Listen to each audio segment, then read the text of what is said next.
final live show before Christmas, a real cracker, if you'll pardon the pun, in which to finish the year of 2015. It's got some great guests here on Talking Sheffield on Sheffield Live TV.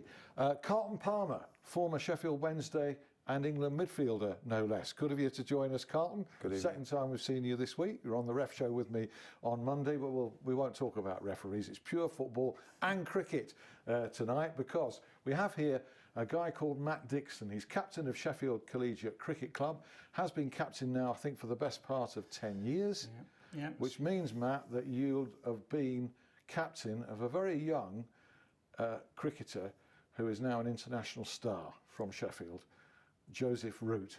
You were his captain in formative years, and not only that, we also have in the corner of the studio, he's coming in as a second half substitute, we have Joe Root's bat sponsor, Sheffield businessman Tim Pickford. So if that's not a cracker, I don't know what is. Carlton, you've come in here full of festive spirit. Always. Literally. Yes, quite literally. Nothing changes. No, and I'm glad you've had a cup of coffee just before you've come in. Obviously. Because there's one or two things that before we talk about Joe Root that we could talk about. Like there's been some eventful happenings today. Jose Mourinho's been sacked by Chelsea for starters. What do you make of that? I think it's a difficult one, isn't it? Under normal circumstances, he would have been lucky to be in his job, but he's won the league over 7 months ago. So it's a difficult one. I think he's lost the players, that's for sure. I mean, you've seen his interview on Monday night after they lost against Leicester. He felt the players had let him down, even if you feel that, you don't come out and say that on TV. And I can only assume that Abramovich has thought, listen, we've still got a chance of the Champions League, let's have a go at it, you know. Unfortunately for Josie, I think what happened, he's been very loyal to his players. I mean, he's a top manager, and let me tell you, there's be clubs would be looking to sack their manager now to get him in at their clubs. But he's a loyal manager, and I think what happened last season, you know, John Terry had a fantastic season, and the way that Chelsea have played all the time that John Terry plays and Jose Mourinho play very, very deep and play counter-attacking football. He's realised now, you know, and it happens to us all when you get to that stage, you know your legs are gone, and for me, John Terry is gone at that level now. So to win the Premier League now, you've got to play squeezed up. John Terry can't do that, and all his plans were for that and whatever. So I think he was trying to get to the end of the season and regroup. And there was no sign whatsoever that Jose, even with his magical managerial powers, was going to rescue this situation. You could see in his expression, and also, as you say, tellingly, once a manager starts turning on his players, it's a difficult one. It's a really difficult one. But I do feel as well. I mean, his interview on Monday night was very candid and very open. And if you watch the players that won the league title by 8 points last season, they've been well below their best. Yeah. And sometimes players have to hold their hands up to that as well. Yeah. We'll talk with Carlton about Sheffield Wednesday. There's also been a news story out of there today with Glenn Roeder leaving Sheffield Wednesday's transfer committee. We never heard anything from him during that time. He was very much in the background.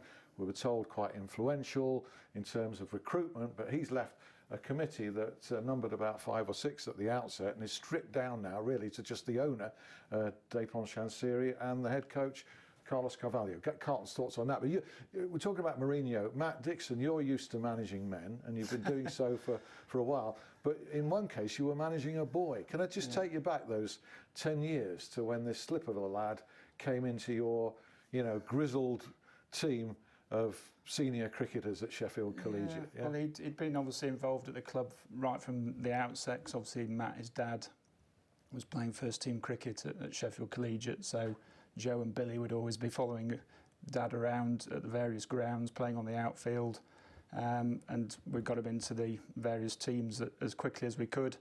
Obviously he was very small at the outset, but as soon as we could get him into the second team, which was then playing in the South Yorkshire Premier League, we got him to open the batting, got him involved in the game, and he's just developed from there, really. Was it the first time you'd ever captained a lad that... He was only 16, wasn't he? 15, 16? Yeah, he was probably 14, 15 when he got into the first team, and he was really... Was that the youngest ever? Possibly for a men's about team? that, yeah.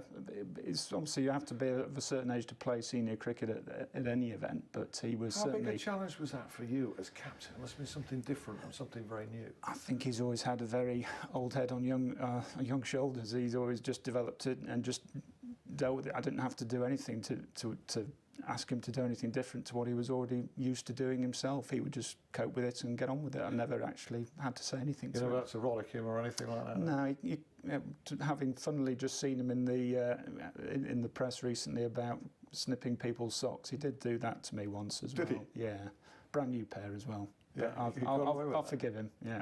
And that was as a 16, 17-year-old. Probably might have been a bit older, to be fair. I thought it was quite precocious because I used to watch down at Aberdale Park collegiate play, and I saw this little boy playing, and in the field he was the most, he was the loudest player. Yeah, come on fellas, repeatedly, and I thought he must be a good player to be able to do that. Yeah, he was certainly very vocal. Even probably before his voice had broken, so yes. It was always quite... It was very high-pitched. It was very high-pitched, yeah. But he was certainly always the most willing to encourage. He may be watching this from South Africa, of course, as we speak, because he does tune in occasionally. Now he knows that you're on the programme. Carlton, what a great success story. Joe Root, do you follow cricket? I'm not a massive cricket, because for me now, sport's about characters. Yeah. And cricket in the days that I used to follow it with the likes of both and Viv Richards and people like that, there's not the characters around now. So I know both. I know David Gower. They were characters. So, but when the Ashes are on and whatever, you get interested. And obviously Joe's from Sheffield, so obviously you take an interest in it. But it's interesting what you say about him being a young boy. Confidence is everything. As I coach these young kids now, it's all about confidence, about belief in your ability. And if you have belief in your ability, and you've got ability. Yeah. I can't imagine you ever lack for confidence. Of course. Of course you did. Or of course you didn't. No, as you know, at the end of the day, confidence comes from success. And I believed in my own self, even before I became a professional footballer. As a young lad, when my book comes out next year, you know, people will know from a very early age, I believed that I would become a professional footballer. And that's part of the game. And all the players that I've come across in different sports that have been successful, they're either confident or arrogant. And which one is it? Well, there's a fine line, isn't there? Well, I had an argument the other day with a reporter who said Alan Shearer was arrogant. I said, no, he's good. Yeah. So it's a fine line between what you're calling arrogance and what is good, because people who see people who are successful call them arrogant. Prince Nazim was always labelled as arrogant. I would have said so. But he was. But tell me how many times he never backed up what he said. Yeah. He told me when I met him as a 14-year-old kid he'd be world champion. He was world champion. What were you? Were you confident or arrogant? Both, and still am. And you've got to have that. You've got to have a little bit of edge, and people can either like it or lump you. The people who are close to you, your family and your friends, know what you're about. Yeah. And that's all about. Because if you don't, the public and the press and whatever can... A little bit what's happened with Tyson Fury. He's finding out that a little bit now. He's gone and won the World Championship now.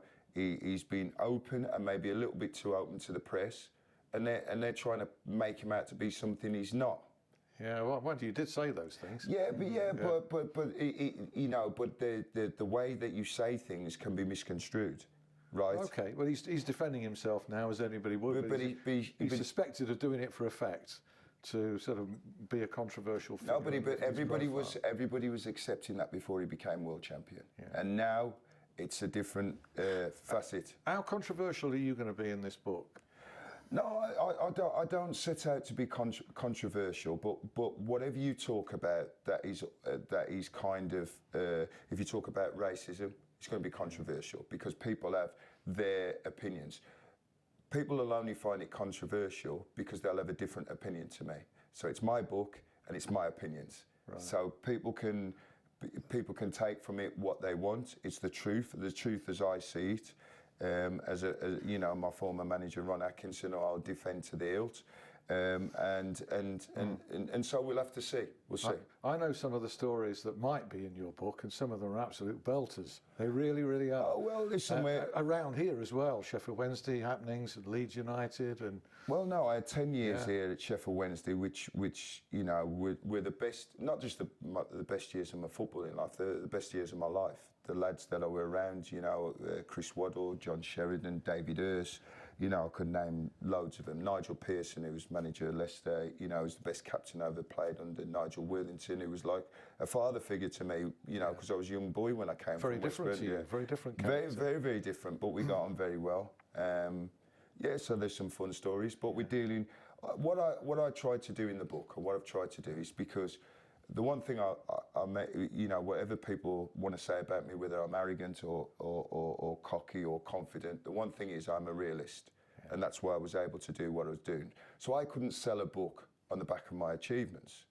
So you played for England, man. Yeah, no, but still, I'm not a David Beckham. I'm not Paul Scholes. I'm not. So what I tried to do with the book is, like one of the best books I've ever read was a book by Tony Cascarino. It wasn't world class. He was a top player. And when you read his book, it's about dealing with his life and stuff like that. Yeah. So I've tried to tell a story from it. You know, my parents come over from Jamaica. Yeah. I wanted to be a footballer. Went on to play 18 times for England. Dealing with racism, dealing with getting divorced, not seeing my kids. I have so many people who tweet me, even players now. Jay Bruthroyd tweeted me the other day, got divorced, multi-millionaire, can't get to see his kids. The courts don't help you out. So we're dealing with issues as well as the football side of it. It's going to be a very different football book. It's not just going to be I did this and I did that and this was my manager. It's going to be fascinating. It really is. And you're in it, Mr. Biggs. I'm in it. You're in it. What can that be? Is that some scandalous story? No, well? To be fair, and I'm not just saying.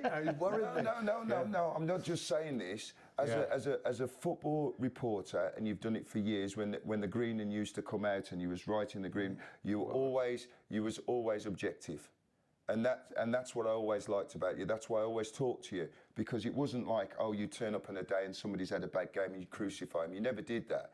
You always looked at the situation, and as a reporter, you could see on a given day somebody's had a bad day, but you looked at the overall perspective. I'm blushing. I really appreciate that. I used to say you've had quite a bad game. And leave it like that. 6 out of 10. I can't wait to, even more can't wait to read this book now. I'm not even sure I dare. He'd have made, coming from Jamaica here, 6 foot, what, 4, 5, 6? 6'3", 6'3". Yeah. He should have been a West Indies fast bowler. Could have been, yeah. I was scared of the ball. Seriously, a bit harder than the football. No, listen, Vaughan came over to Dubai and he was doing a coaching clinic. I couldn't believe the pace the ball comes down and whatever. Listen, you frightening. Jesus. He's never had any fear, has he, Joe? I've got to say, fast bowlers. Goodness me, I mean, you know, when I played.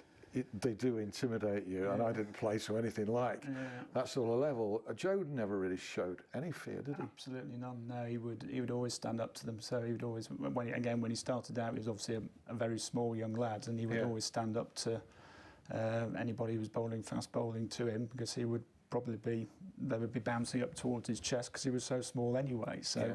And that's where he started off playing, was on the back foot, because that's where they were all coming at him. And he couldn't get him out. I remember he was a real sticker. Yeah, oh God. Even at 15 or 16, he'd only score at 5 runs an hour, but he'd still be there. Yeah. Could you see at that time, because you had that nickname for him, didn't you? Future England captain. Yeah, well, I think he sort of got labelled with that on the back of, obviously, we've been very lucky at collegiate to have Michael Vaughan and Joe coming through at the same, sort of like 20 years apart. But I think we used to say at the Nets, we always used to say, you'll play for England, or, I mean, a lot of people said that. But I mean, he was dedicated to what he was doing and practicing, and you know that sort of theory of 10,000 hours of practice. That's what he did, and he would be out there all the time. You know, whether some of the younger lads would come into the bar and have a game of pool or something, and then go back out there. He'd be out there constantly, whether it's batting or bowling. He'd be doing it. So you're not surprised at what he's achieved? I think it was quite surprising how quickly he went from. You know, he was with us until he was 16, 17, and then he went and had 2 years at the Yorkshire Academy. And then when he came back to us after that, he couldn't really get into the Yorkshire first team. and he was struggling around in the sort of Yorkshire seconds. But then once he got into the first team at Yorkshire, he just flew. Yeah, appears to be nerveless, great temperament, which is so important. Different temperament to yours, but clearly has great belief. Yeah, but once you get in there and you feel comfortable, you know, when I made my debut at Newcastle, even though I didn't play well when I was at West Brom, I knew I could play at that level. So the difference is thinking you can do it, and then knowing, and then having the belief. It's massive. Yeah, that belief is. He appears not to show any nerves in pressure situations in tests, which is something that is quite natural. It just seems to be. It's just having known him as long as I have done. It's just Joe. So he's just acting in the same way as he did when he was playing for us, or for England. He just deals with it in the same way. And how good is Billy? Because she'll have captained Billy as well, his brother, Joe's brother, who's a very exciting batsman and not a bad bowler either. Talk about pace. He can whistle a ball through, can't he? All-rounder? He's a very, very talented cricketer. He's a different cricketer to Joe. I mean, they're different people. They've always been sort of slightly quirky in the differences in how they deal with things.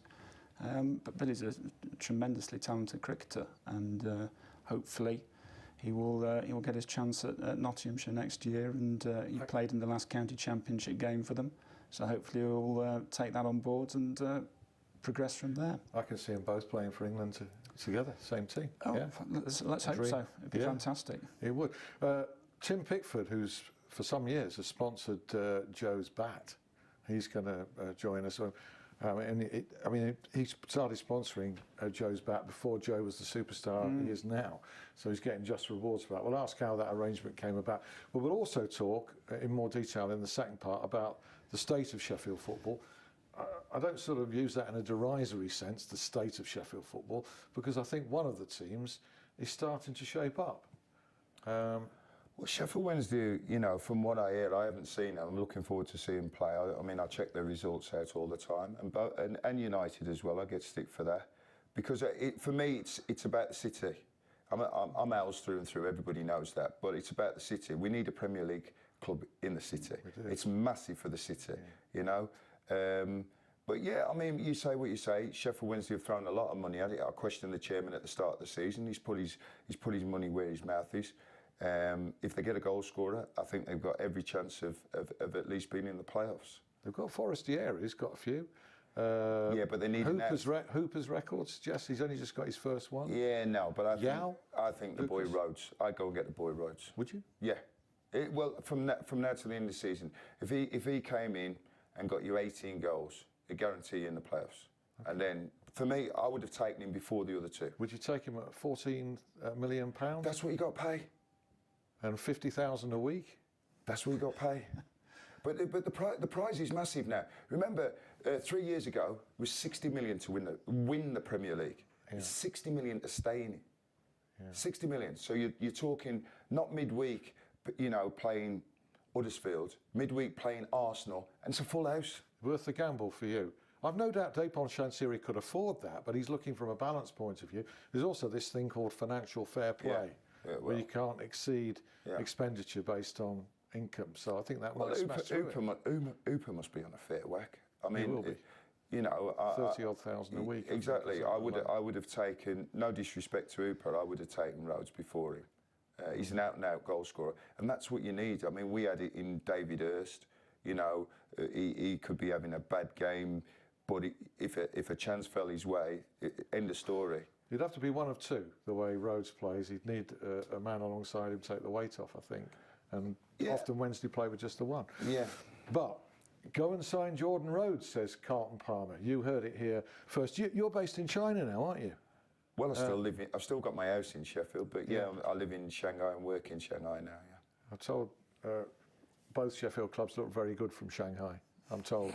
I'm sorry to be so cynical, but no, we're looking for Sheffield United to come good in the second half of the season. We'll talk to you about that, because I think January is going to be very, very busy. We'll talk to Joe Root's bat sponsor, more from Matt Dixon, and we'll also welcome our James, who's going to come and round up all the rest of the sporting action. What is our final show, live show that is. We've got a couple of repeats coming up of 2015. See you in 5 minutes.